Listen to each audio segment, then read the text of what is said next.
Can Christians lose salvation? Salvation is God's work of grace. No power outside ourselves can take it away.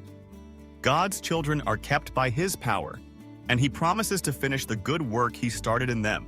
John chapter 10, 28-29. But the Bible also gives serious warnings about people who hear the truth, even experience God's power, but then turn back to sin.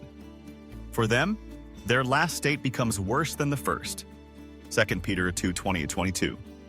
Wait, what? It looks like a contradiction. Saved, then going back to corruption, then being judged with greater accountability? Well, no. The first case describes someone who learns the truth and follows it with a whole heart.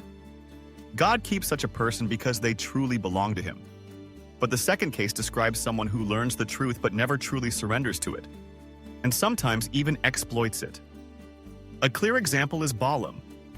Balaam heard God's words, "Blessed Israel," and spoke prophecy. But his heart loved money and power more than God's will. He used his spiritual knowledge to lead Israel into sin for his own gain. 2 Peter and the book of Jude warn believers against following the way of Balaam, who knew the truth but chose evil. So, can a saint go back to evil? Those who truly belong to Jesus will stumble but will not stay down. God will discipline and restore them because they are His.